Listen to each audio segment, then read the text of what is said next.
Praise the lord. దేవుని నామానికి మహిమ కలుగును గాక. మా వర్తమానాలు వింటూ బలపడుతున్నటువంటి దేవుని ప్రియ బిడ్డలకు అందరికీ ప్రభువైన యేసుక్రీస్తు నామంలో శుభాలు తెలియజేసుకుంటా ఉన్నాను. దేవుని బిడ్డలారా, మా వర్తమానాలు మీకు నచ్చినట్లయితే లైక్ చేయండి, షేర్ చేయండి. మా యొక్క ఛానల్ని సబ్స్క్రైబ్ చేయాలని ప్రభు పేరట కోరుకుంటూ మీ ముందుకి చక్కటి వర్తమానముతో మీ ముందుకు రావడానికి కృప చూపినటువంటి ప్రభువైన యేసుక్రీస్తు నామమే మహిమపరచబడును గాక. ఆమేన్. చూడండి దేవుని బిడ్డలారా, ఎడతెగక వర్షాలు పడుతున్నప్పుడు ఎంత నష్టాలు జరుగుతాయో, కొన్ని ప్రాణవాయువులకు కొన్ని కొండ చర్యలు విరిగి పడిపోవడము అలాంటి కార్యాలు జరుగుతూ ఉంటాయి. అదే రకంగా ఎడతెగక ఎండలున్నను మనకు నష్టాలే జరుగుతాయి.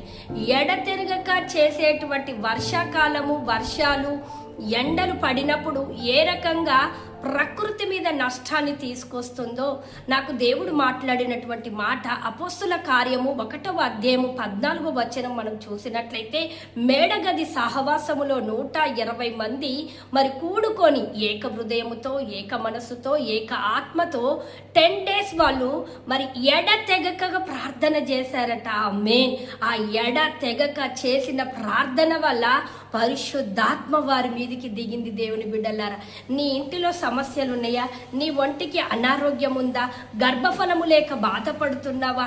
ఏ ఇబ్బందితో బాధపడుతున్నావో, ఆర్థిక లేమితో బాధపడుతున్నావా? ప్రియ సహోదరి, సహోదరుడా, నీకు చక్కటి శుభవర్తమానం తెలియజేస్తా ఉన్నాను. ఏంటిది అనంటే, ఎడతెగక నువ్వు ప్రార్థనలో గడిపితే, ఆమేన్, కంటిన్యూ ప్రేయర్ నువ్వు చేయడం వల్ల సాతాను రాజ్యానికి నష్టం కలగబోతుంది. ఆమేన్.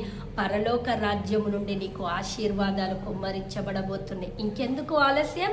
నువ్వు ఎడతెగక ప్రార్థన చేసి ఎనలేనటువంటి ఆశీర్వాదాల చేత నువ్వు నింపబడాలని ప్రభు పేర కోరుకుంటూ దేవుడు మిమ్మల్ని దీవించి ఆశీర్వదించునుగాక. ఆమేన్.